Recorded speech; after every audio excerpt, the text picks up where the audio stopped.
अगर मानव का शरीर मिला है तो 2 मंदिर जाने में पीछे मत हटना। वो 2 मंदिर भगवान के दरवाजे पर 2 मंदिर अवश्य जाया करो। पहला मंदिर है परमात्मा का मंदिर और दूसरा है ये आत्मा का मंदिर। ये 2 मंदिर में प्रवेश अवश्य होना चाहिए। जितना आप भगवान के मंदिर जाते हो, जितना आप शिव जी के मंदिर जाते हो, आप जितना शिवालय जाते हो, आप जितना भगवान के मंदिर में पहुंचते हो, उतना इस आत्मा के मंदिर में भी प्रवेश करिए। उतना इस आत्मा के मंदिर में भी जाने का प्रयास करिए। आत्मा के मंदिर में परमात्मा में बैठा हुआ मिलता है, पर उस आत्मा के मंदिर में आप प्रवेश कैसे करोगे? शिव महापुराण की कथा कहती है, किसी भूखे को भोजन कराकर, किसी प्यासे को पानी पिलाकर, जिसको औषधि की जरूरत हो उसको औषधि देकर, जिसको धैर्य की जरूरत है उसको धैर्य प्रदान कर कर, जिसको जिस चीज़ की उसको जरूरत लग रही है उसके जीवन में, अगर उसका दुख थोड़ा भी हल्का कर सको, उसका दुख थोड़ा भी समाप्त कर सको, तो उससे बढ़कर कोई सुख नहीं है। ये आत्मा का मंदिर का प्रवेश द्वार है। ये आत्मा के मंदिर का ये प्रवेश द्वार है। एक लाइन आप लोग भजन की हमेशा गुनगुनाते रहे हैं, भला किसी का कर ना सको तो बुरा किसी का मत करना, फूल नहीं बन सकते तो कांटे बनकर मत रहना। डीले कम कर कर। यह आत्मा का जो मंदिर है, यह दुनिया के लोगों को सुख देने का कार्य करता है। आप जब निकलते हो, आप जब जाते हो, गाड़ी में बैठकर जा रहे होते हो, कोई मांगने वाला आपके पीछे पड़ गया, कोई मांगने वाला आपके यहाँ गया, कोई मांगने वाला आपके पीछे पड़ गया, आप निकल कर जा रहे हो और कोई ने गाड़ी का कांच बजाया, कोई ने दरवाजा बजाया, कुछ दे दीजिए हमको, कुछ हमें प्रदान कर दीजिए। और एक सरल सी बात है, एक जायज़ सी बात है। अगर कोई आपका गाड़ी का दरवाजा बजा रहा है, गाड़ी का शीशा बजा रहा है, गाड़ी का कांच बजा रहा है, तो कोई भी होगा वो भिक्षुक को देखकर, भिखारी को देखकर कांच को चढ़ा लेगा। कोई भी हो, अगर कोई भिखारी, कोई भिक्षुक आपका दरवाजा बजा रहा है गाड़ी का, तो आप भिखारी को देखकर, भिक्षुक को देखकर गाड़ी का कांच चढ़ा लेंगे। कोई भी होगा, एक सहज वाली बात है कि कहीं पीछे ना पड़ जाए। बार बार पीछे पड़ेगा, बार बार मांगेगा, तो वो गाड़ी के कांच को चढ़ा देगा। पर शिव महापुराण की कथा एक बड़ी सुंदर बात करती है। ये नंदीश्वर शिव महापुराण की कथा जो खगड़िया बिहार में चल रही है, इस कथा को अपने भीतर उतारना, ये एक बात बड़ी सुंदर कहती है। आप अपनी गाड़ी में, जेब में पैसा रखें ना रखें, पर प्रयास करा करो अपनी गाड़ी में, अपने घर से चलो तो 2 रोटी या कुछ खाने का सामान अपनी गाड़ी में लेकर चलो, जिससे कोई मिले। हम उसको अगर पैसा, और हम फिर कहेंगे लक्ष्मी, गाय और बेटी, ये 50 बार विचार करना, फिर देना। पैसा हर किसी के कटोरे में मत डाल देना। कोई भिखारी तुम्हारे पास से पैसा लेकर गया और उसने व्यसन में डूब गया, मदिरा पान में लगा दिया, मांसाहार में लगा दिया, जुए में लगा दिया, वेश्यावृत्ति में लगा दिया, गलत जगह पर लगा दिया, तो जो पैसा दिया है दुख उसको भोगना पड़ता है। गौ माता का दान करना तो ऐसे ब्राह्मण को मत कर देना जिसके घर में खुद की रहने की जगह नहीं है, तो वो उस गाय को दूध के चक्कर में थोड़े दिन रखे, बाद में उसको दूसरी जगह बेच दे, फिर तीसरी जगह बेच दे, फिर चौथी जगह बेच दे। बिकते बिकते वो गाय कसाई के हाथ में चली जाएगी और गाय कटेगी तो दान करने वाले को रोना पड़ता है। बेटी देने से पहले 50 बार विचार करो। किसी ऐसे लड़के के साथ में अपनी बेटी का विवाह मत कर देना जो तुम्हारी बेटी का आदर ना करे, सम्मान ना करे, उसको 2 रोटी प्रेम से खिला ना सके। गाय, बेटी और लक्ष्मी, ये 3 बड़े सावधानी से देना। अपनी गाड़ी में आप भिखारी को देने के लिए पैसे ना रखें, कोई बात नहीं। अपनी गाड़ी में कोई खाने का सामान, कोई बिस्कुट का पूड़ा, कोई सामग्री, कोई 2 रोटी, कोई 1 रोटी अपनी गाड़ी में जरूर रखो। कोई दरवाजा बजाएगा तो उसको मैं ये 2 रोटी निकाल कर दे दूंगा, जिससे उसके उधर की पूर्ति होगी। अन्न दान से बड़ा दुनिया में कोई दान नहीं है।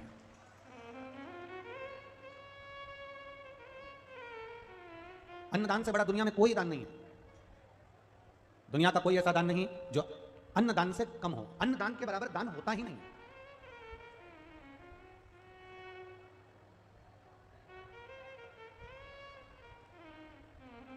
आपने अगर किसी भूखे को भोजन कराया है, किसी प्यासे को पानी पिलाया है, किसी को एक अन्न का दाना भी अगर आपने दिया है, तो उसके बराबर कोई दुनिया का दान नहीं। उसके बराबर दुनिया का कोई सुख नहीं, उसके बराबर दुनिया का कोई आनंद नहीं।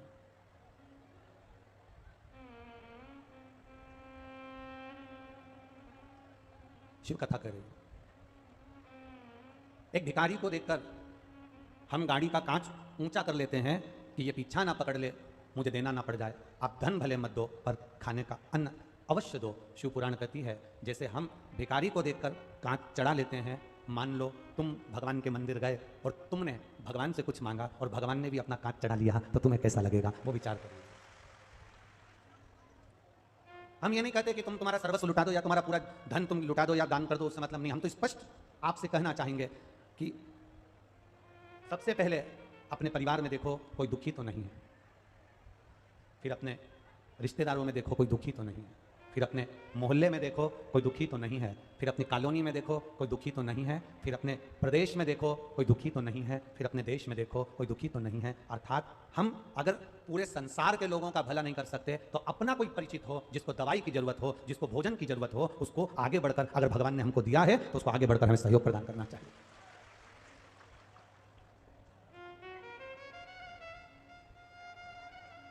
बहुत अंतर है हमारा संसार के लोगों में और समझने की बात है। हमारे यहाँ पर सरकार की जो दुकान होती है उसको कंट्रोल कहते हैं। जहाँ शक्कर मिलती है, चावल मिलता है, गेहूँ मिलता है, उसको हमारे यहाँ कंट्रोल कहते हैं। तुम्हारे यहाँ क्या कहते हैं? कंट्रोल ही कहते हैं ना। गरीब में और अमीर में एक अंतर बड़ा भारी है। गरीब शक्कर खाने के लिए, शुगर खाने के लिए, शक्कर के लिए कंट्रोल की दुकान का चक्कर लगाता है। लगाता है कि नहीं लगाता? अजम के बोलो जरा, लगाता है ना। गरीब शक्कर खाने के लिए कंट्रोल की दुकान का चक्कर लगाता है और अमीर शक्कर को कंट्रोल करने के लिए डॉक्टर का चक्कर लगाता है। अंतर भारी।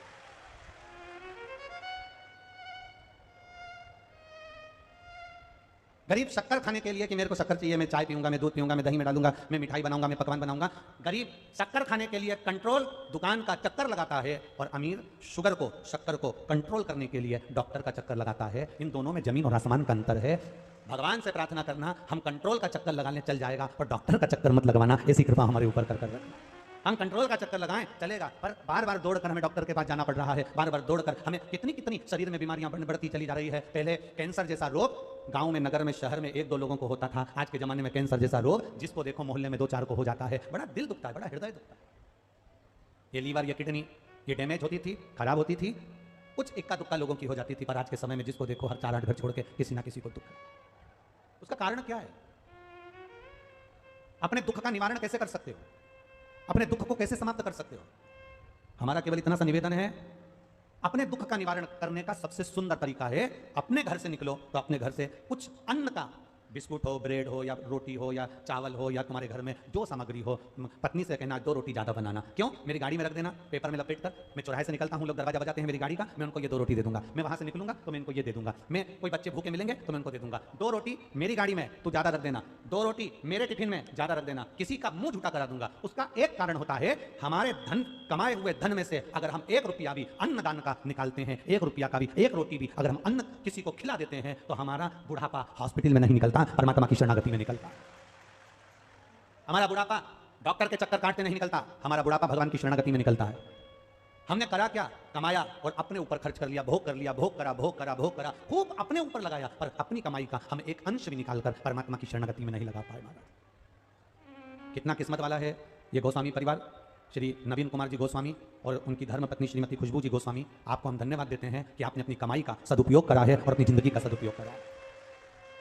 कुर्सी, सत्ता, वैभव, राजसी ठाट, तुम्हारा वैभव, तुम्हारी कुर्सी, तुम्हारी सत्ता, तुम्हारा सुख तुम्हारे पास में बहुत मिलेगा। और उस कुर्सी, उस सत्ता, उस वैभव और उस आनंद में जब तक तुम्हारी चले तब तक तुम जिंदगी में एक धर्म का कार्य करते चलना, तो तुम्हारी कुर्सी और सत्ता का वैभव भी हमेशा टिका रहेगा। अगर हम धर्म से दूर हो गए, परमात्मा की भक्ति से दूर हो गए, भगवान के भजन से दूर हो गए, स्मरण से दूर हो गए, तो दुख भोगना ही पड़ता है।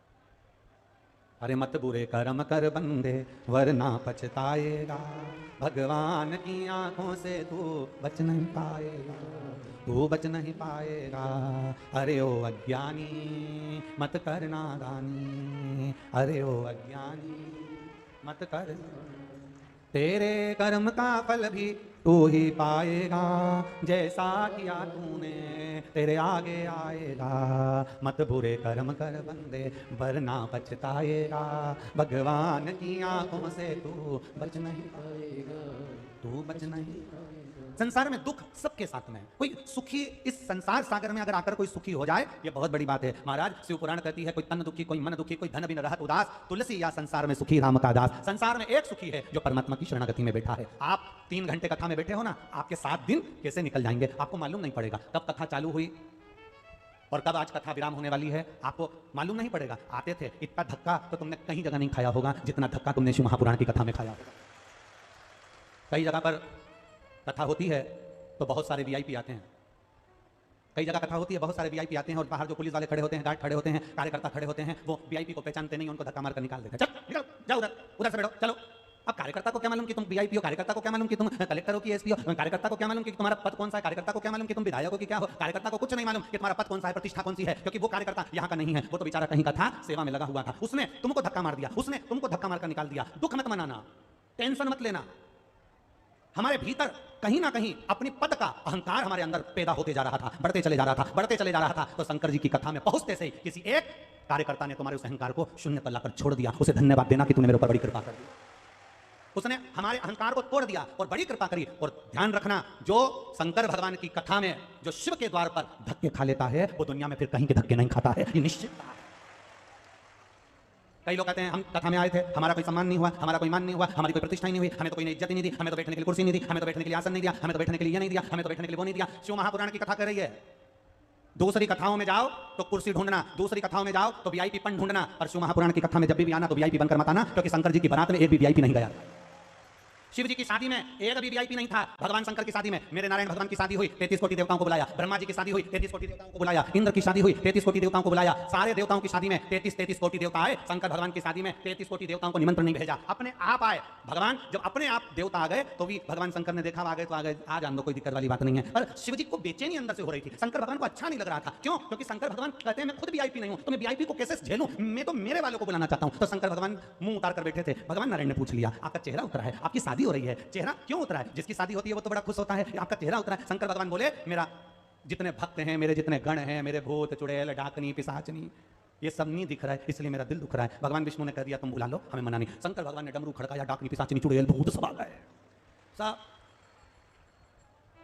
किसी को मतलब नहीं कौन वीआईपी था कौन क्या था, वहां तो सब अड़भंगे होकर नाच रहे थे। आगे आगे देवता कथक कर रहे थे, कथक।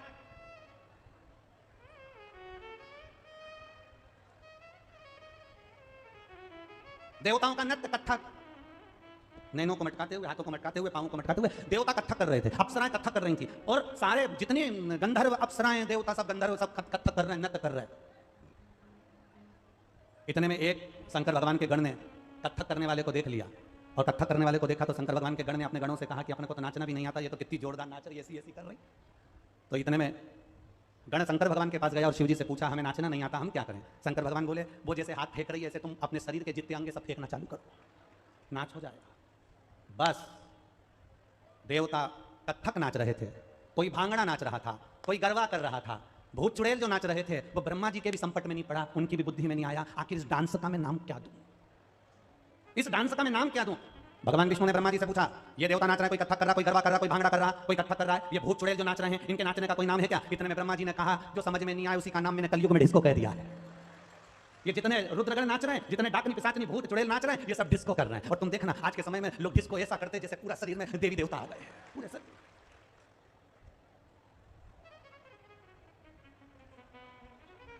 कहीं पाँव हिले, कहीं हाथ हिले।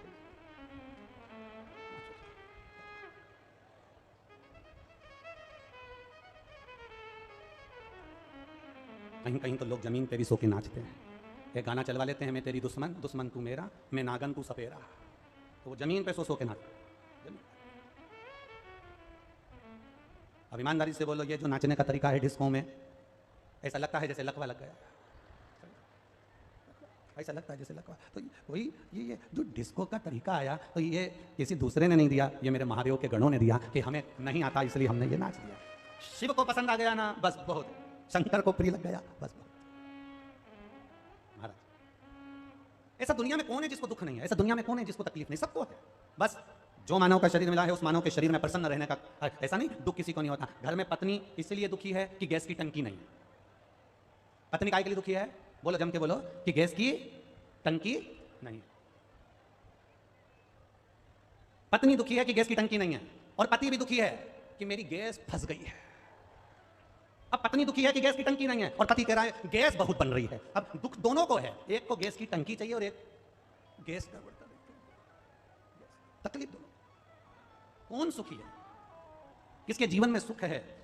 शिव महापुराण की कथा कहती है, जीवन में केवल सुखी वही है जो भगवान की शरणागति में बैठा है, जो भगवान के चरणों में जाकर बैठा है और भगवान की भक्ति में जो डूबा हुआ है, वो दुनिया का सबसे सुखी व्यक्ति है। वो जीवन में कभी हारता नहीं, जीवन में कभी। एक पत्र आया है, देखिए।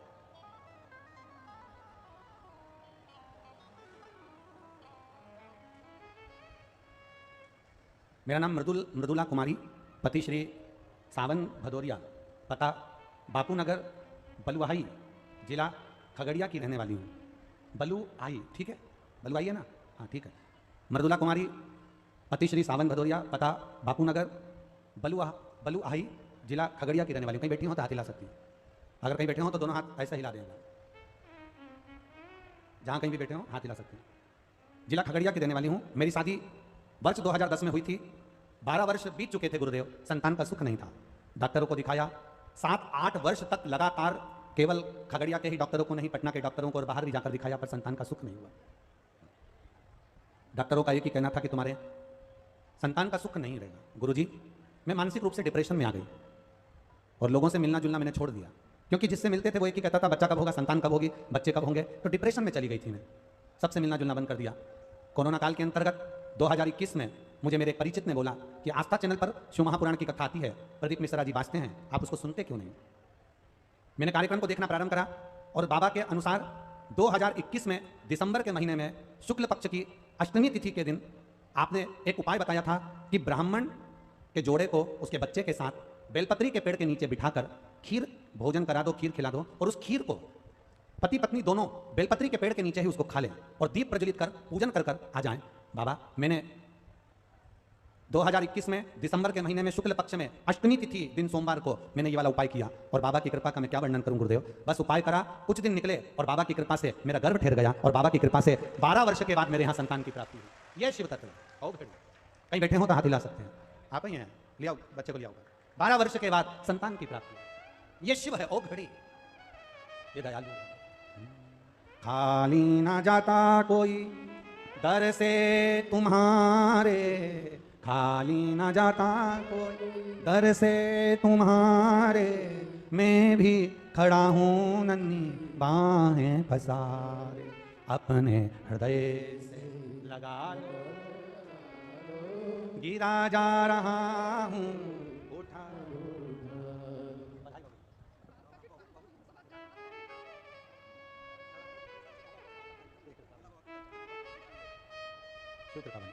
एक बार जोरदार ताली बजाओ। 12 वर्ष के बाद बाबा ने संतान दी। अरे देख लिया संसार हमने, सब मतलब के यार हमने। सब मतलब के होंगे पर मेरा महादेव मतलब का नहीं होता। मेरा महादेव ये नहीं देखता कि आप कौन है, आप कौन है, मेरा महादेव नहीं देखता। आप क्षत्रिय हैं, वैश्य हैं, ब्राह्मण हैं, शूद्र हैं, आप कौन हैं, मेरा महादेव नहीं देखेगा।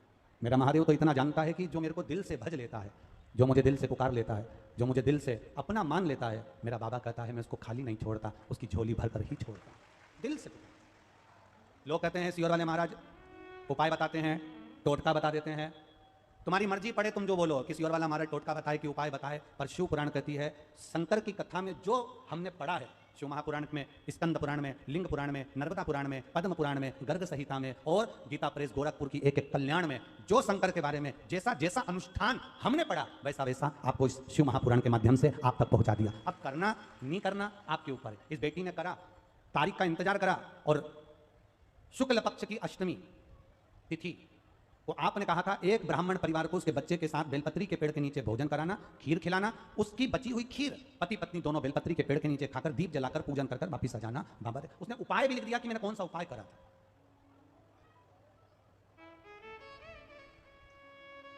कई लोग कहते हैं गुरुजी हमने पशुपति व्रत करके देख लिया, हमने सफेद आंकड़े की जड़ बांध कर देख ली, हमने शंकर भगवान की बेलपत्र खाकर देख ली। हम कहते केवल तुमने एक बार करा और कहकर बता दिया, 2 बार करा और कहकर बता दिया, 3 बार करा और कहकर बता दिया। हमसे मत कहो, उसके दरवाजे पर, उसकी चौखट पर जरूर अपने विश्वास में थोड़ी कमी होगी। इसलिए देखो, सोने के आभूषण बनते हैं ना, उसमें अगर पीतल का टांका लग जाता है, बेचने के लिए जाओगे तो सोने की कीमत कम मिलेगी कि ज्यादा मिलेगी? बोलो बोलो, जम के बोलो। कम मिलेगी ना, क्योंकि पीतल का टांका लग गया, तांबे का टांका लग गया। अगर पीतल का टांका लगा है, तांबे का टांका लगा है, पीतल से उसको झाला गया है, तो सोने की कीमत घट जाती है। उसी तरह हमारे विश्वास में किंतु परंतु और कुछ ना कुछ हमारे भीतर संशय उत्पन्न हो जाता है, तो परमात्मा भी फल पूरा नहीं दे पाता है, परमात्मा भी थोड़ा दूर रह जाता है। पहले वो परीक्षा लेता है, सबसे पहले वो परीक्षा लेगा आपकी।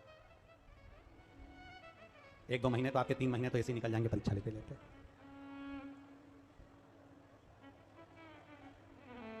पूरे बेटे को, तुम्हारा बेटा 10वीं में है, 12वीं में है, 8वीं में है, 5वीं में है, चतुर्थी में है, तीसरी में है, 12वीं का एग्जाम दे रहा है, 9वीं का एग्जाम दे रहा है, 10वीं का एग्जाम दे रहा है, 8वीं का एग्जाम दे रहा है। तुम्हारा बच्चा एकदम बिना पढ़े, बिना स्कूल गए परीक्षा देगा तो क्या पास हो जाएगा? क्या? अरे बोलो जम के, नहीं होगा।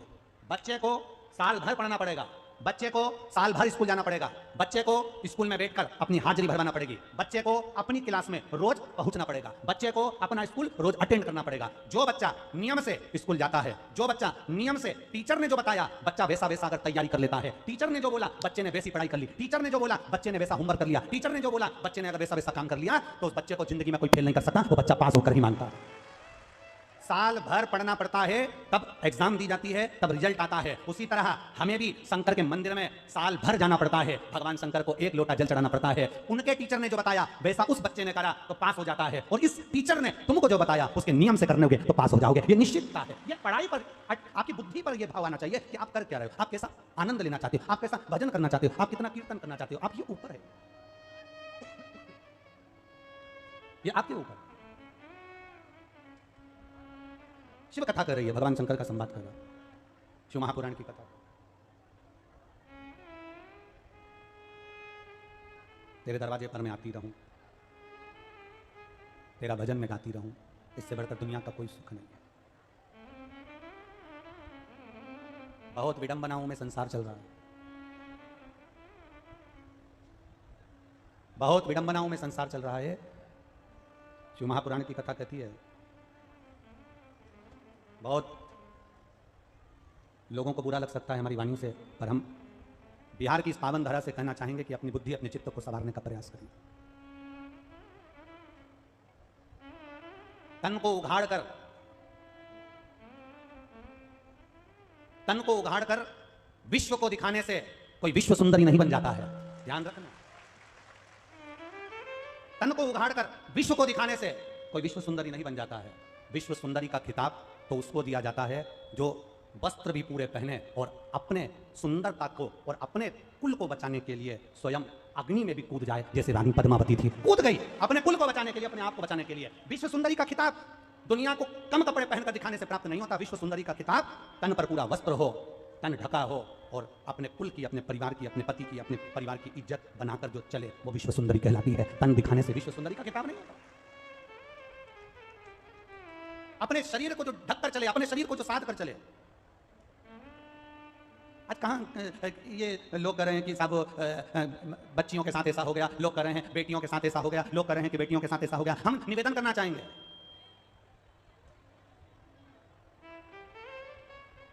बनने वाली फिल्मों पर, बनने वाले नाटकों पर अगर थोड़ा सा कंट्रोल करा जाए और उन नाटक में आने वाली बेटियों को, नाटक में आने वाली बहनों को कपड़े हमारे सनातन हिंदू धर्म के व्यवहारिक पहनाए जाएं, तो आने वाली पीढ़ी में उनके जैसे कपड़े पहनना चालू कर देंगे।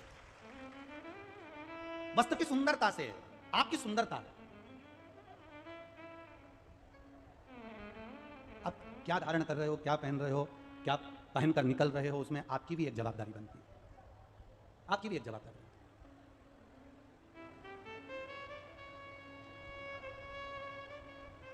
भगवान की भक्ति, उस पर किया गया भरोसा, उस पर की गई दृढ़ता हमारे जीवन में सुख का अनुभव करा देती है। कोई आपसे कह दे कि मैं आपको दुखी नहीं होने दूंगा, कोई आपसे कह दे मैं तुझे तकलीफ में नहीं आने दूंगा, फालतू की बात है, फालतू। एक लड़का लड़की गार्डन में बैठे थे बगीचे में, और गार्डन में बगीचे में बैठे हुए लड़की लड़के से कह रही थी, बस अपन दोनों की शादी हो जाए, मैं पूरे घर को स्वर्ग बना दूंगी। एक बार मैं शादी करके तुम्हारे घर में आ जाऊं, पूरे घर को स्वर्ग बना दूंगी। वहीं से एक व्यक्ति निकल कर जा रहा था, उसने घूम कर देखा कि कितनी विचित्र बात कर रही है कि एक बार अपनी शादी हो जाए, मैं घर को स्वर्ग बना दूंगी। तो उस व्यक्ति ने चिल्ला कर कहा, ये घर को स्वर्ग बनाएगी और घर में रहने वालों को स्वर्गवासी बनाएगी। जितने घर में रह रहे होंगे उनको स्वर्गवासी का निश्चित था। क्या ना करा, शिव तत्व कह रहा। आपको कुछ नहीं आता, आप महादेव से कह दो मुझे नहीं आता।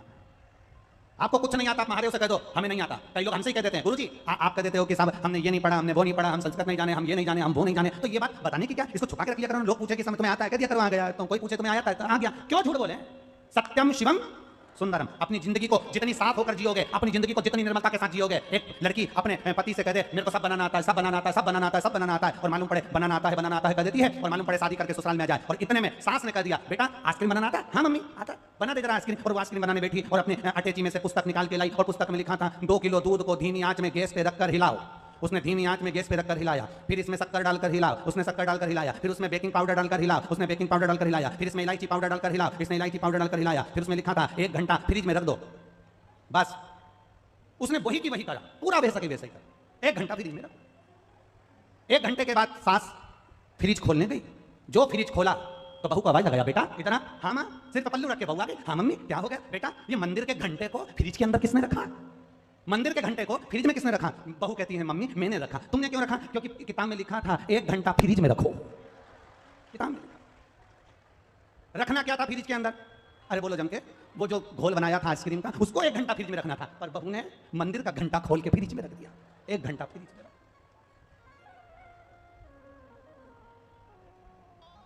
इससे तो मुंह से कह देती मम्मी मेरे को बनाना नहीं।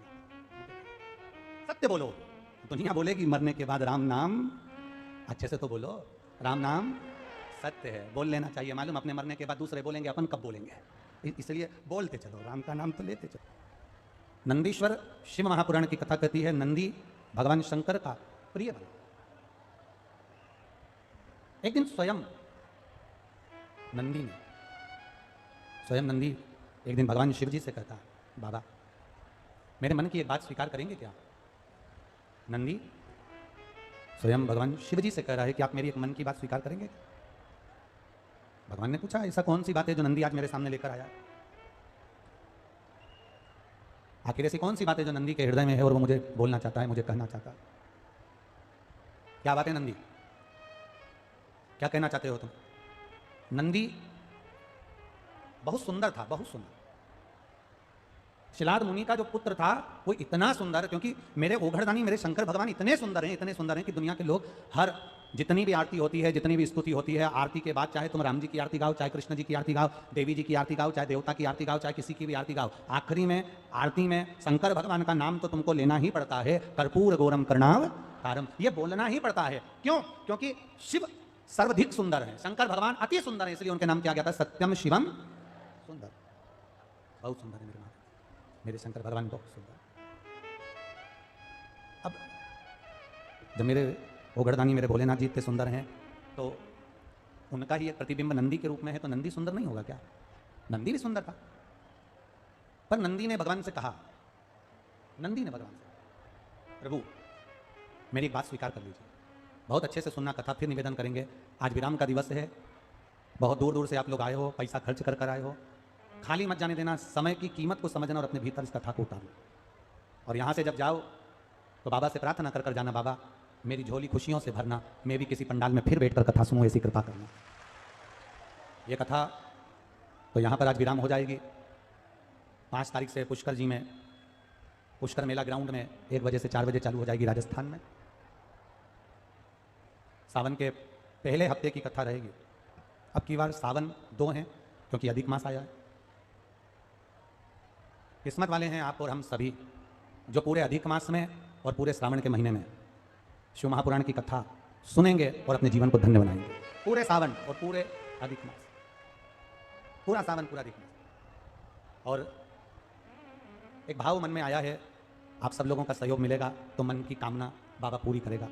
एक मन में भाव आया है कि पूरा सावन और पूरा अधिक मास, पुष्कर जी में कथा है, कहीं अलवर में कथा है, कहीं मैनपुरी में कथा है, कहीं छत्तीसगढ़ में 2 कथा है। तो ऐसा मन में भाव आया है कि सावन का महीना और अधिक मास में पहली कथा से लेकर अधिक मास के विराम तक जितनी भी कथा 6-7 जितनी कथा सावन और अधिक मास में है, सारी कथाओं में ऐसा मन में भाव है कि जहाँ भी शिव पुराण की कथा हो वहाँ विठले सेवा समिति का कुबरेश्वर धाम का एक काउंटर बने, जिस काउंटर से सुबह से लेकर शाम तक प्रसाद वितरण अर्थात साबूदाने की खिचड़ी या चावल खिचड़ी या अन्य पोहा आदि वितरण होता रहे, जिससे लोगों का उदर पूर्ति होता रहे। क्योंकि अन्न दान से बड़ा दुनिया का कोई दान नहीं है। और मेरा विश्वास कहता है जितने लोग आस्था चैनल पर कथा सुन रहे हैं, जितने फेसबुक यूट्यूब पर कथा सुन रहे हैं, आप सबका सहयोग उसमें मिलेगा और आप लोगों की तरफ से भी लोग उसमें लगातार अन्न भाग ग्रहण करेंगे। ये शिव तत्व की प्राप्ति। उसका कारण होता है समितियां कार्यक्रम कराती हैं, कई बार व्यवस्थाएं, उनका भोजन का समय होता है या उनकी भोजन की व्यवस्था होती है आगे पीछे हो जाती है, कोई भूखा है उसको ना मिल पाए, इसलिए उसको ध्यान में रखते हुए पूरे सावन और पूरा अधिक मास बाबा ने बनाया तो पूरी सब्जी, बाबा ने बनाई तो खिचड़ी, बाबा ने बनाया तो साबूदाने की खिचड़ी, बाबा ने जैसा बना दिया पोहा आदि आदि, पूरे हर जगह जहाँ कथा होगी सावन में और अधिक मास में और आप लोगों का सहयोग मिलेगा तो बाबा ये भंडारा कथाओं में चलाता रहे। शिव तत्व औघड़ी है। और सीहोर के कार्यकर्ता भी उस भंडारे में पहुंचेंगे और भोजन लोगों को भंडारा प्रसाद खिलाएंगे। और विश्वास है जिस क्षेत्र में, जिस नगर में भंडारे का क्रम होगा उस क्षेत्र के लोग भी उसमें बढ़ चढ़कर हिस्सा लेकर उसको चलाएंगे। शिव तत्व को जाने, अपने भीतर एक भाव प्रकट करिए शंकर भगवान को जानने का। दुनिया में शंकर भगवान से रावण ने धन मांगा, रावण ने दौलत मांगी, रावण ने सत्ता मांगी, भस्मासुर ने सत्ता वैभव कंकण मांगा, सबने सब कुछ मांगा, पर शंकर भगवान से नंदी जैसा मांगने वाला नहीं मिला। जो नंदी ने मांगा वो शिव जी से किसी ने नहीं मांगा। नंदी ने क्या मांगा भोलेनाथ जी से? नंदी बाबा भोलेनाथ जी से कहते हैं, बाबा नंदी भगवान शिव से कहते हैं, भोले बाबा आपसे कुछ मांगना चाहता हूं, मैं दिल से कुछ कहना चाहता हूं। क्या कहना चाहते, क्या मांगना चाहते, क्या चाहिए तुमको, बोलो। नंदी कहते हैं, बाबा इतनी कृपा कर दीजिए, आपने मुझे सुंदर बनाया है, आपने मुझे सुंदरता दी है, पर इतनी कृपा कर दो कि मेरे इस सुंदर मुख को हटाकर, मेरे सुंदर मुख को हटाकर इस शरीर पर आप बेल का मुख लगा दीजिए, नंदी का मुख लगा दीजिए। मेरा ये शरीर रहे मना नहीं, पर मेरा मुख बेल का लग जाए, मेरा मुख एक गाय के बछड़े का लग जाए, मेरा मुख एक नंदी का लग जाए। शंकर भगवान ने पूछा, नंदी तू आखिर अपने इस मनुष्य के मुख को हटाकर तू आखिर नंदी का मुख क्यों लगाना चाहता है, तू बेल का मुख क्यों लगाना चाहता है? नंदी कहता है, बाबा अगर मैं सुंदर बना रहूंगा ना और आपके सामने बैठा रहूंगा, मुझे मेरी धर्म पत्नी देखती रहेगी और मैं उसको देखता रहूंगा, कहीं ना कहीं मेरे भीतर सुंदरता का अहंकार आ जाएगा, और सुंदरता का यदि अहंकार आ गया तो मैं आपका भजन भूल जाऊंगा, इसलिए मेरी सुंदरता हटाकर आपके चरणों का दास करूंगा। अब शिव की कृपा देखिए, भगवान जो करता है वो साधारण नहीं करता। शंकर भगवान ने नंदी का मनुष्य का चेहरा हटाकर नंदी को बेल का मुख लगा दिया। बेल का मुख लगाकर नंदी कैलाश पर्वत पर घूम रहे थे, आज अति प्रसन्न थे, घूम रहे थे। इतनी ही देर में लंका का राजा रावण वहां से निकल कर जा रहा था।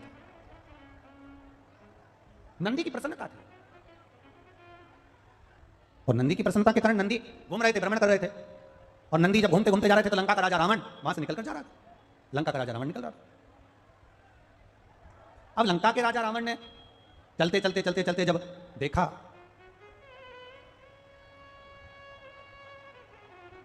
अहंकार आने में देरी नहीं लगती महाराज, अभिमान आने में देरी नहीं लगती है। अभिमान तुरंत आ जाता है, अहंकार तुरंत आ जाता है, तुरंत।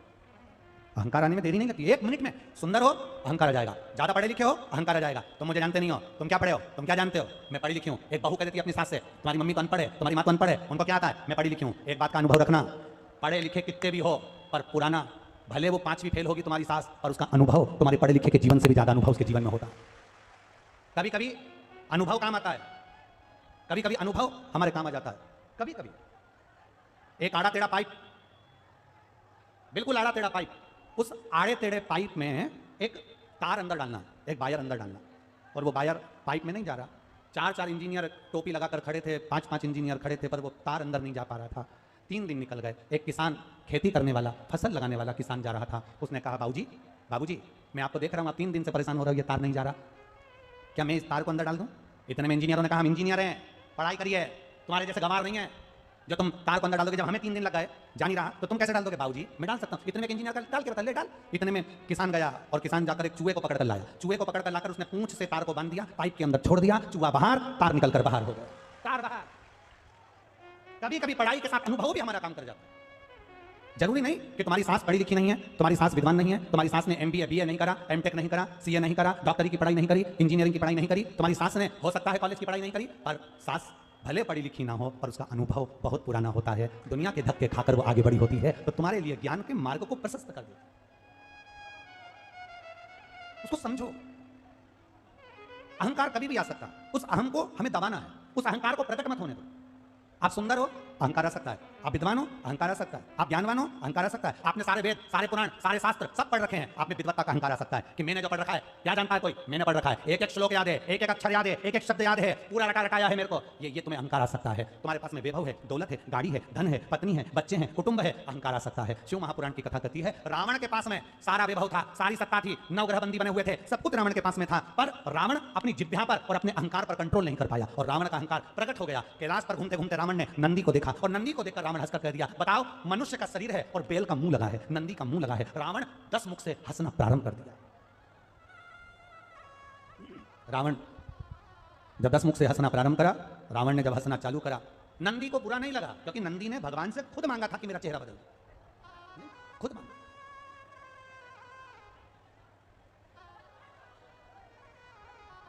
आप भगवान से मांगो, परंतु सोच समझ के मांगो। एक व्यक्ति भगवान से हमेशा कहता था, भगवान मुझे ऐसा बना दो, लोग मुझे पैसा दे ही दें, दे ही दें, दे ही दें, और मैं किसी को नहीं दूं। भगवान ने उसको भिखारी बना दिया। लोग उसको पैसा देते ही देते और भिखारी किसी को नहीं देता। एक व्यक्ति ने कहा, भगवान मुझे ऐसी कृपा कर दो, मेरे आगे पीछे गाड़ियां ही गाड़ियां दौड़े हो, गाड़ियां मेरे आगे पीछे हो। भगवान ने उसको ट्रैफिक सिग्नल पर बना दिया, दौड़ाते रहो, सीटी बजा कर इधर इधर इधर। ये भगवान से मांगने की चीजें नहीं है कि साहब गाड़ी दे देना, साहब मुझे लोग दें, ये दे देना। भगवान से अगर मांगना है तो भगवान से प्रार्थना करना कि देना हो तो दीजिए, जन्म जन्म का साथ, जन्म जन्म का साथ मेरे सिर पर रख दो बाबा अपने ये दोनों, और देना हो तो दीजिए जन्म। बस अगर उसका साथ मिल गया वो आपके साथ में हो गए, उनका यदि साथ मिल गया वो आपके हो गए, आप उनके हो गए, फिर कुछ मांगने की जरूरत नहीं पड़ेगी, ना गाड़ी मांगना पड़ेगी, ना धन मांगना पड़ेगा, वो आपके साथ है, फिर कुछ नहीं चाहिए। आपका पति आपके साथ बाजार जा रहा है, तो आप में से कितनी माताएं, अगर पति बाजार जा रहा है तुम्हारे साथ में, तो आप में से कितनी माताएं जो अपने पर्स में 10-20 हज़ार रुपये लेके जाती है? हो ही नहीं जाएगी। सबको मालूम है ये जा रहे हैं। जब ये जा रहे हैं, अब आपने तो कह दिया कि मुझे खगड़िया ले चलो, कथा सुनना है, अब आपको मालूम है ये लेकर जा रहे हैं तो मुझे आगे बिठाएंगे भी, और पूरे रास्ते में कुरकुरा और चाय खिलाते पिलाते फिर लेकर जाए, ऐसे ले जाएगा। अब तुम्हें प्यास लगी गाड़ी के अंदर, तुम ड्राइवर से कहोगी क्या? अरे बोलो, जम के बोलो, किससे कहोगी? तुरंत सिंपल। पति ने ड्राइवर से कहा, गाड़ी रोको, गाड़ी रोको, गाड़ी रोको, रोको गाड़ी, गाड़ी रोको। सामने देखो दुकान है क्या, जा। पति ने 500 का नोट निकाला, ले पानी की बोतल लेके आ। आज तो ड्राइवर भी सोच रहा है सेठ जी की क्या हो गया है। आज ड्राइवर भी, सेठ जी तो घर से पानी लेकर चलते थे और बाजार का पीते नहीं थे, पर पति को मालूम है ये पति को मालूम है ये कभी कभी मेरे साथ चलती है, अगर आज खर्चा नहीं करूंगा तो ये घर जाके मुझे खर्च कर देगी। इसलिए पति साथ चल रहा है, पत्नी को पर्स में पैसा ले जाने की जरूरत नहीं पड़ती। अगर मेरा महादेव साथ चल रहा है तो आपको कुछ सोचने की जरूरत नहीं पड़ती। बिठाएगा भी वो और खिलाएगा भी वो। सब हम तो बाबा के भरोसे। 7वें दिन के पहले दिन ये भजन लिया था, है ना, और आज फिर 7वें दिन भी एक बार। दुनिया वाले, अरे दुनिया वाले जलते हैं, हम तो बाबा के भरोसे चलते हैं, हम तो बाबा के भरोसे चलते हैं, हम तो बाबा के भरोसे चलते हैं, हम तो बाबा के भरोसे चलते हैं। ये दुनिया वाले जलते हैं, ये दुनिया वाले जलते हैं, हम तो बाबा के भरोसे चलते हैं, हम तो बाबा के भरोसे चलते हैं, भोले बाबा के भरोसे चलते हैं, भोले बाबा के भरोसे चलते हैं, देवघर वाले के भरोसे चलते हैं, देवघर वाले के भरोसे चलते हैं, काशी वाले के भरोसे चलते हैं, काशी वाले के भरोसे चलते हैं, हम तो बाबा के भरोसे चलते हैं, हम तो बाबा के भरोसे चलते हैं। ये दुनिया वाले जलते हैं, ये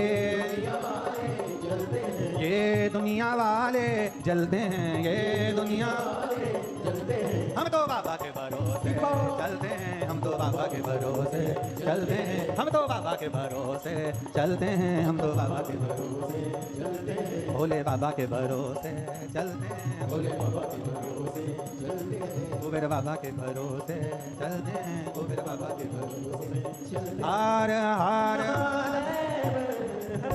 अपने स्थान पर बैठकर भगवान शिव से अपने मन की बात बड़े भाव के साथ जहां जगह मिले वहां बैठो। कार्यकर्ताओं से भी निवेदन है, बार बार मौका नहीं मिलेगा, बैठकर बाबा से प्रार्थना करो, दिल से कह लो बाबा से, भाव से कहिए, जहां जगह मिले वहां बैठ जाओ, बड़े भाव से आनंद से देवाधिदेव महादेव से अपने हृदय की बात, अपने मन की बात करें। बोल बम का नारा है, बोल बम का नारा है। श्री शिवाय नमस्तु, श्री शिवाय नमस्तु, श्री शिवाय नमस्तु, श्री शिवाय नमस्तु, श्री शिवाय नमस्तु। भोला सब दुख काटो मां, ओ भोला सब दुख काटो मां। शिव शंकर जपूं तेरी माला, भोले बाबा जपूं तेरी माला। भोला सब दुख काटो मां, ओ भोला सब दुख काटो मां। वेश है मंगल मंगलकारी, वेश है मंगल मंगलकारी। शमशान वासिया, शमशान वासिया, ओ भोला सब दुख काटो, ओ भोला सब दुख काटो। नंदी के ऊपर लंकाधिपति रावण हंस दिया। अहंकार प्रकट हुआ या हम सामने आया। अहंकार प्रकट हुआ इसलिए नंदी को देखकर लंकाधिपति रावण हंसा। हम दूसरे को देखकर जब हंसते हैं जब हमारे भीतर थोड़ा अहम आ जाता है। कभी जिंदगी में एक बात अपने उतार कर रखिएगा कि विकलांग को, मंदबुद्धि को, किसी के शरीर में कष्ट है, कोई विकलांग है, कोई मंदबुद्धि है, किसी के शरीर में कोई दुख है, तकलीफ है, कष्ट है, उसको देखकर कभी नहीं हंसना। बहुत शरीर से अगर हेल्थी है, शरीर से बहुत कोई हेल्थी है, कोई दुबला है, कोई रोगी है, उसको देखकर कभी ना हंसा जा, कभी ना हंसा। ध्यान रखो अपने जीवन में कि बाबा देवाधिदेव महादेव से ये प्रार्थना करो कि हमारे भीतर कभी कोई ऐसा अहंकार पैदा मत करना कि हम किसी पर हंसे। रावण नंदी पर हंस दिया, रावण नंदी पर हंसा, और नंदी पर रावण जब हंसा तो नंदीश्वर कुछ बोले नहीं, जा रहे थे नंदी तो निकलकर। रावण नंदी का हाथ पकड़े और नंदी का हाथ पकड़कर रावण ने फिर ठाका लगाया, फिर हंसा। रावण फिर हंसा। अब नंदी का हाथ पकड़ा हुआ है, रावण नंदी का हाथ पकड़ा और ठाका लगाकर हंस रहा। तब नंदी को थोड़ा सा क्रोध आया। नंदी को बेटा 10 मिनट, जब फिर नंदी को क्रोध आया। अब नंदी को जब क्रोध आया तो नंदी ने तुरंत लंकाधिपति रावण को देखा और रावण को देखकर कहा, लंकेश, ब्राह्मण होकर, विद्वान होकर, ज्ञानवान होकर, धनपति होकर, सत्तापति वैभवपति होकर तुम मेरे ऊपर हंस रहा है। एक अज्ञानी व्यक्ति अगर किसी पर हंसे, एक अज्ञानी व्यक्ति अगर किसी पर उपहास करे, एक अज्ञानी व्यक्ति अगर किसी पर हंसे, एक अज्ञानी व्यक्ति अगर किसी पर उपहास करे तो चल जाए, परंतु ज्ञानवान, विद्वान, ज्ञानी होकर अगर कोई हंस रहा है, ज्ञानी होकर अगर कोई खिल्ली उड़ा रहा है, ज्ञानी होकर कोई अपशब्द कह रहा है, तो ये श्रेष्ठता नहीं बनती। अज्ञानी करेगा चल जाएगा, अज्ञानी करेगा तो चलेगा, पर ज्ञानी होकर अगर कोई कुछ कर रहा है, ज्ञानी होकर अगर कोई हंस रहा है, ज्ञानी होकर अगर कोई उपहास कर रहा है, ज्ञानी होकर यदि अपशब्द बोल रहा है तो वो नहीं चलेगा, वो श्रेष्ठता नहीं। शिव महापुराण की कथा कर रही है, भगवान शंकर का संवाद कर रहा है, शिव तत्व कह रहा है। नंदी को क्रोध आया,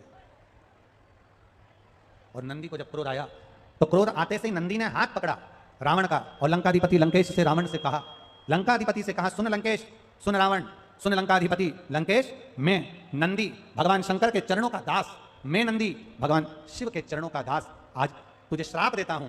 सुन लंकाधिपति, तू मेरे इस स्वरूप पर हंसा है, मैं तुझे श्राप देता हूं। रावण, लंकाधिपति, मैं तुझे श्राप देता हूं कि तेरी पूरी सोने की लंका और तेरा पूरा कुल अगर मरेगा, समाप्त होगा, तो उसमें जैसा मेरा पशु का मुख लगा है, ऐसे ना जाने कितने पशु, ना जाने कितने जीव जंतु, ना जाने कितने रूप बदलकर बानर तेरी लंका में पहुंचेंगे और तेरी लंका में आग लगाकर मारेंगे, ना जाने कितने पहुंचेंगे और वो आग लगाकर मारेंगे।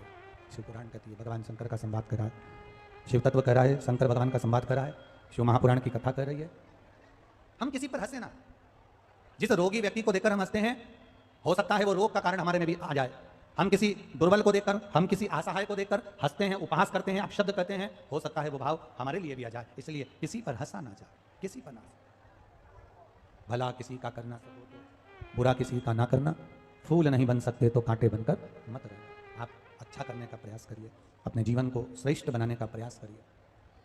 आया समय,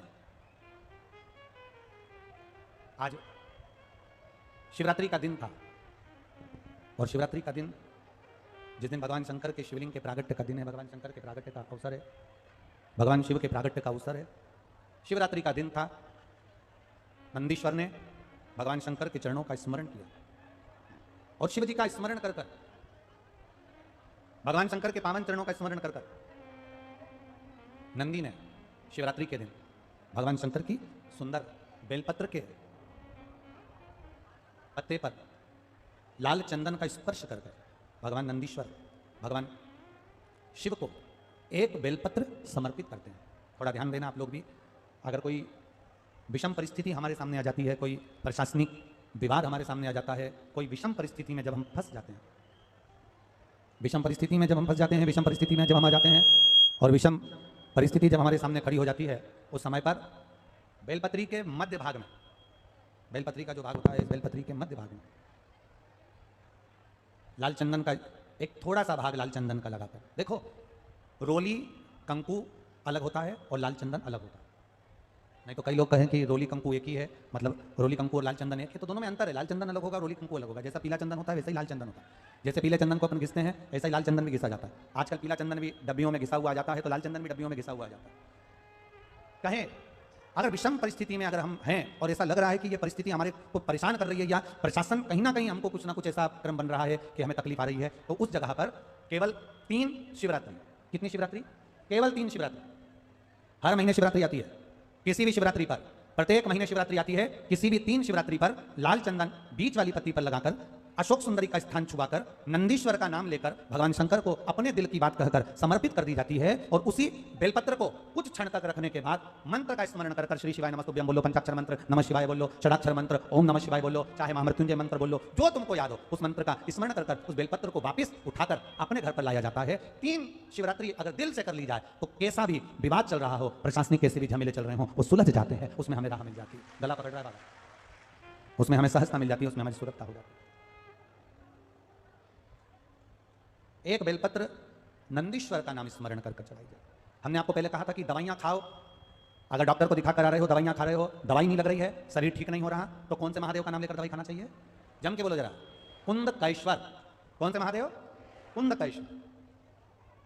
अगर हमको लग रहा है कि हमेशा घर में क्लेश हो रहा है, लड़ाई हो रही है, झगड़ा हो रहा है, विवाद पर विवाद हो रहा है, तो लोटा भरकर जल अवधूतेश्वर महादेव का नाम लेकर चढ़ाया जाता है। कौन से महादेव? अवधूतेश्वर। भगवान का अवधूतेश्वर नाम लेकर चढ़ाया जाता है। शिव तत्व की प्राप्ति हो जाती है, भगवान शंकर का समाधि होता है, शंकर का गुणगान हो जाता है। वर्णन आया आगे सुंदर शिव महापुराण में एक बड़ा सुंदर भाव वर्णित करते हुए 12 ज्योतिर्लिंग का स्मरण कराया गया। बोलना है, क्या बोलना है? हाँ, क्या बोल रही है? दे जरा माइक दे, पहुंचाओ जल्दी पहुंचाओ, समय थोड़ा सा कम है, जरा जल्दी करो।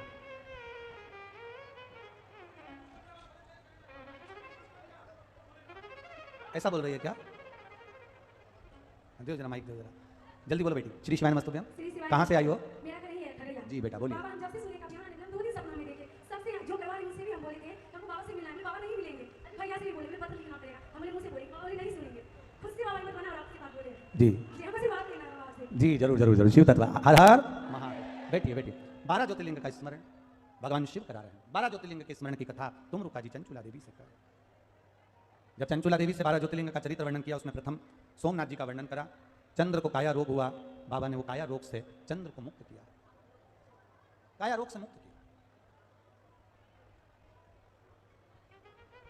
जब षडानंद कार्तिकेय जी रुष्ट होकर चले जाते हैं, षडानंद कार्तिकेय जी जब रूठ कर चले जाते हैं, तब षडानंद कार्तिकेय जी को मनाने के लिए माता पार्वती जी और भगवान शिव दोनों जाते हैं और षडानंद कार्तिकेय जी को मनाकर वापिस आते हैं। महाराज षडानंद कार्तिकेय जी को मना कर आते हैं, भगवान मल्लिकार्जुन के रूप में विराजमान होकर। अगला वर्णन आया है श्री महाकाल। दूषण नाम के राक्षस का संहार करने के लिए भगवान कालाधिपति महाकाल बने। अब थोड़ा सा ध्यान देना इस प्रसंग पर कि जब अपने भक्त पर संकट आता है, बेस कम कर थोड़ा सा करना पड़ा, जब अपने भक्त पर संकट आता है और जब अपने भक्त पर संकट घिरने लगता है, संकट आने लगता है, संकट जब अपने भक्त पर आ जाता है, तब मेरा देव महादेव, मेरा शिव अपने भक्त के संकट को मिटाने के लिए प्रकट होता है। शिव कथा कहती है, भगवान शंकर का संवाद कर रहा है, भगवान शंकर का चरित्र कहता है। आप अगर शंकर की भक्ति में डूबे हुए हो, भगवान शिव की भक्ति में लगे हुए हो, शंकर भगवान की भक्ति में अगर तुम रमे हुए हो, तो यह निश्चित है, भगवान शंकर की भक्ति में अगर तुम रमे हुए हो, भगवान शंकर की भक्ति अगर तुम कर रहे हो, तो ये निश्चित है कि तुम्हें जवाब देने की जरूरत नहीं पड़ती। कान लगा के सुनो, तुम्हें जवाब देने की जरूरत नहीं पड़ती है। जवाब तुम्हें नहीं देना पड़ेगा। अगर आप शंकर भगवान को एक लोटा जल चढ़ा रहे हो, शिव की भक्ति कर रहे हो, शंकर भगवान का गुणगान कर रहे हो, शिव नाम में डूबे हुए हो, तो जवाब तुम्हें नहीं देना है। जवाब देने वाला स्वयं काल अधिपति महाकाल राजा बैठा हुआ है, वो जवाब दे देता है। आपको जवाब देने की जरूरत नहीं पड़ती, आपको जवाब नहीं देना पड़ता। दूषण नाम के राक्षस के संहार के लिए मेरे काल अधिपति महाकाल राजा प्रकट हो गए, मेरे महाकाल बाबा सामने प्रकटे और महाकालेश्वर उनका नाम हुआ। अगला वर्णन आया है श्री ओमकारेश्वर।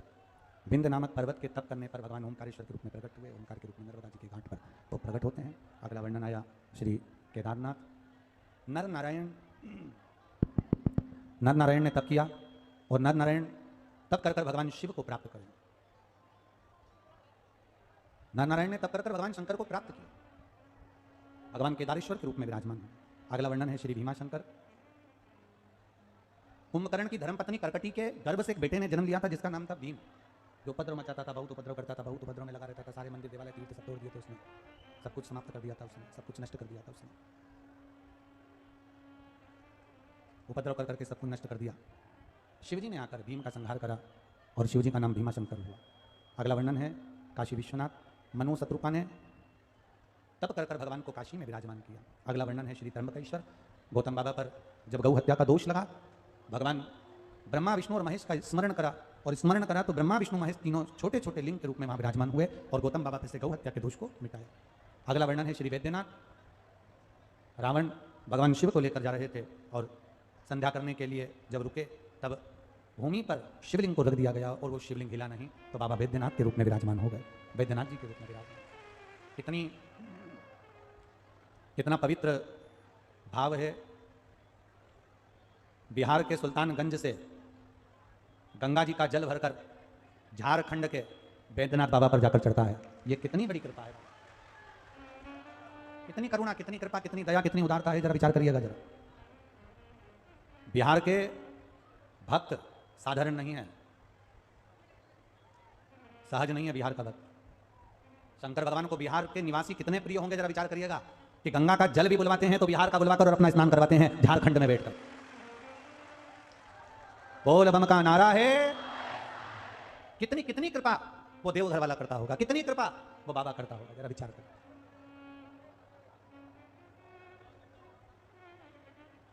कई लोग कह रहे थे गुरुजी आप बिहार जा रहे हैं, बिहार में शिव भक्ति का इतना भाव केवल देवघर के आसपास में ही नजर आता है, परंतु हमारा विश्वास कहता है कि बिहार के कण कण में गंगा का पानी है तो बिहार के कण कण में शंकर भी समाया हुआ है। सहज नहीं है महाराज।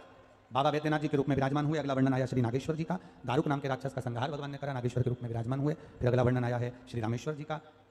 भगवान शिवलिंग की स्थापना कर लंका पर चढ़ाई करे। अगला वर्णन आया है श्री कृष्णेश्वर जी का। सुधर्म नाम के ब्राह्मण की दो धर्मपत्नी थी, सुदेहा और घूष्मा। घूष्मा का बेटा सुदेहा ने मार दिया था, तालाब में पटक दिया था, उस बेटे को वापिस जीवित घूष्मा ने शंकर भगवान की आराधना कर पार्थिव शिवलिंग का पूजन कर विसर्जन कर भगवान से कामना करी थी कि मेरा बेटा वापिस मुझे प्राप्त हो। और वो बेटा एक हफ्ते पहले जो मर चुका था घूष्मा का बेटा, भगवान शंकर ने उसको जीवित वापिस दे दिया। ऐसे मेरे कृष्णेश्वर महादेव के रूप में भगवान शिव विराज। शिव महापुराण की कथा कहती है, भगवान शंकर का संवाद कहता है, शंकर जी की सुंदर पावनमय आनंदमय कथा कहती है। चंचुला देवी जो कथा श्रवण कर रही थी अपने पति के लिए, पति प्रेत योनि से छूट जाता है और बिंदु भगवान शंकर का भक्त बनकर शिव के चरणों का दास बन जाता है। भगवान शंकर के चरणों का दास बना बिंदु। चंचुला देवी ने भगवान शिव के नाम का स्मरण किया। एक बेधव्य है चंचुला। चंचुला का पति मर चुका था, प्रेत योनि में जा चुका था। अब पति प्रेत योनि में चला गया और चंचुला विधवा बेधव्य अकेली, कितनी दुखी होगी, कितना दुख उसके भीतर होगा। पर वो चंचुला ने शंकर भगवान की आराधना कर शिवजी पे एक लोटा जल चढ़ाकर शिव महापुराण की कथा सुनकर अपने पति को भी कैलाश धाम दे दिया और खुद भी अपने पति के धाम में अखंड सौभाग्यवती होकर चली गई। जो नारी, जो स्त्री, जो पुरुष, जो बच्चे, जो बेटी, जो बेटा, जो नारी चाहे वो कुंवारी हो, शादीशुदा हो, बेधव्य हो, वृद्ध हो, जवान हो, बूढ़ी हो, कोई बच्चा हो, कोई कन्या हो, कोई बेटा हो, कोई युवान भाई हो, कोई वृद्ध भाई हो, जो शिव महापुराण की कथा को श्रवण करता है, दिल से सुनता है, जिस भाव से सुनता है, मेरा महादेव वही झोली में उसके डाल देता है। मेरा महादेव उसकी झोली में वही डाल देता है जो वो मांगता। जाते जाते तुमरुका जी को भगवान शिव ने अपनी सिर की एक बेलपत्र शिव पोथी पर समर्पित कर दी। वो बेलपत्र सुख का आनंद देने वाली है, ऐसा शिव महापुराण की कथा कहती है। ये पावन शिव महापुराण की कथा खगड़िया बिहार में जो चल रही है, स्वर्गीय गौरीशंकर गोस्वामी जी, स्वर्गीय देवकी देवी जी गोस्वामी जी की स्मृति में श्री नवीन कुमार गोस्वामी, श्रीमती खुशबू देवी गोस्वामी द्वारा खगड़िया बिहार में जो कथा चल रही थी, आज वो विराम की ओर जा रही है। संपूर्ण खगड़िया बिहार के आसपास के जितने भी भक्त यहाँ कथा सुनने के लिए आए हैं, जिन्होंने किसी को एक अन्न का दाना खिलाया है, किसी को एक गिलास पानी पिलाया है, एक बोतल पानी दिया है, एक पानी का पाउच दिया, एक बिस्कुट का टुकड़ा भी अगर किसी को दिया है, ये इतने शंकर के भक्त आए, 7 दिन रुके, आपने भाव से अपने घर से भोजन बनाकर अगर एक रोटी भी इनको लाकर खिलाई है, तो मेरा देव अधिदेव महादेव तुम्हारे भंडारे में कभी कमी नहीं आने देगा। भंडार भरा। आज बिहार की धरा से सावन और अधिक मास का एक नियम लिया है कि सावन अधिक मास में जितनी भी जगह कथा होगी, वहां सीहोर कुबेरेश्वर धाम का भी एक लंगर, एक भंडारा, खिचड़ी हो या साबुदाना खिचड़ी हो, पोहा हो, खिचड़ी हो, पूरी सब्जी हो, वो भंडारा चलाया जाए, जिससे लोग परेशान ना हो और उनको कुछ भाग आराम से पाने को मिल जाए, तो वो बैठकर कथा का रस्तत्व है। इसमें आप सबका सहयोग चाहिएगा। जितने श्रोता भाई बहन कथा सुन रहे हैं टीवी माध्यम से, आप भी दोनों हाथों से खूब दान सहयोग करते हुए इस भंडारे को तुम्हें महादेव की कृपा से महादेव के द्वारा चलाना है। आप लोगों को सावन अधिक मास अगर बाबा ने चाहा तो पूरे चतुर्मास अगर बाबा चलाएगा, अभी तो सावन और अधिक मास का देखा है, आगे बाबा ने कृपा तो पूरे चतुर्मास में ही ये भंडारा निरंतर जहां कथा होगी वहां कुबेरेश्वर धाम का एक भंडारा चलता रहे।